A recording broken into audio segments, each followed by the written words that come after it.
nom d'artiste, c'est l'original. Ça fait maintenant depuis 2007 que toutes mes œuvres sont signées sous le nom original. Mon père travaillait chez Adidas et puis je portais toujours les habits originaux, en fait, la gamme originale. Donc c'est vrai que c'est aussi resté un peu gravé, ce original, Adidas, et puis d'où l'amour que j'ai eu pour cette marque, en fait, quand j'étais gamin. Aujourd'hui, je ne me définis pas forcément comme un street artiste, mais un artiste qui va bien jouer avec la rue ou bien faire des collaborations avec des galeries.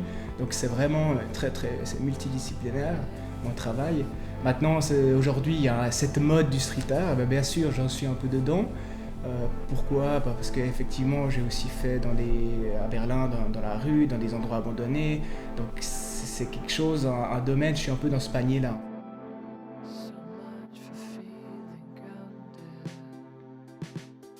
Une installation, je devais le faire en 2 jours, c'est-à-dire le premier jour c'était le nettoyage complet plus dispersion, et le deuxième jour, le matin, j'intervenais avec les sprays. Les sprays qui étaient le moyen le plus rapide pour pouvoir exécuter ce travail-là.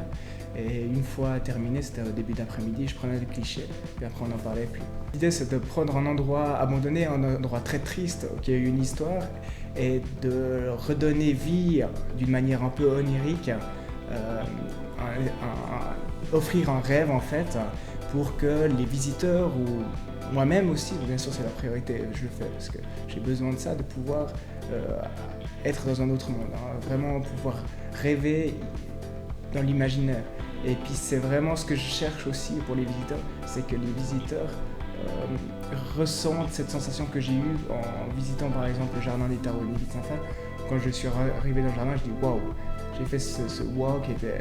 C'est possible de faire ça dans sa vie, donc c'est juste, pour moi c'est juste incroyable, c'est un peu la clé de, dans guillemets, une réussite en fait, pouvoir créer ce que toi tu as envie de pouvoir réaliser de ta vie. Mon univers original est très très large, j'ai créé 6 séries en fait qui racontent toute une histoire.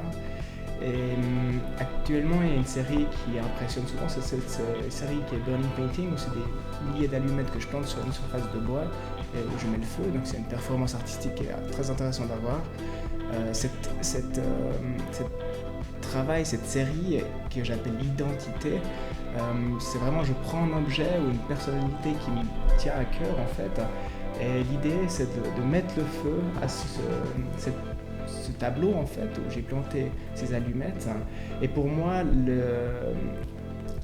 le symbole en fait de mettre le feu à quelqu'un qui me tient à cœur, c'est vraiment de pouvoir le transporter sur ma planète originale. Alors le maître original est né en fait en 2014, justement quand je suis parti à Berlin, c'est-à-dire que je voulais absolument, avec toutes les créations que j'ai faites depuis 2005, c'était de donner vraiment un fil conducteur, une histoire en fait avec tout ça. Et le maître original est là pour vraiment... c'est un personnage qui a découvert cette planète, qui représente cette planète et qui donne une identité en fait à tout ce que je publie aussi, que ce soit sur les réseaux sociaux. Donc c'est pas moi qui figure dans ces images, mais c'est ce maître original qui a découvert cet univers en fait. Alors ces petits prisonniers, ils sont aussi nés... depuis tout le temps, j'ai dessiné des bonhommes et des prisonniers en fait. Et là, ces prisonniers avec 100 coups, ils sont nés à Berlin en 2014 en fait. Dans l'idée, ça représente nous, les êtres humains. On est tous prisonniers de quelque chose, de notre société. On a tous besoin à payer nos factures, fin du mois, etc. On est vraiment prisonniers d'un système en fait, et c'est ce qu'ils représentent. Et aujourd'hui, ils sont devenus un peu colorés, donc c'est pour donner un peu d'espérance. Avant, ils étaient noir et blanc, vraiment tout tristes, mais maintenant, ils donnent un peu de gaieté dans notre vie tous les jours. Donc l'idée, c'est vraiment de pouvoir faire plus de festivals à l'international. J'ai aussi été contacté avec une agence à Los Angeles qui veut aussi promouvoir mon univers de ce côté-là, aux États-Unis. Donc c'est vrai qu'il y a plein de choses à faire avec l'étranger.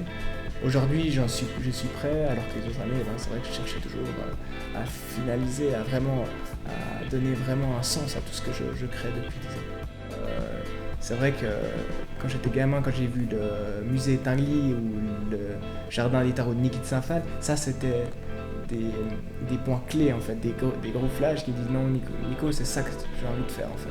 Ça, c'est peut-être, voilà, c'est peut-être les personnes qui m'ont marqué, en fait, le plus.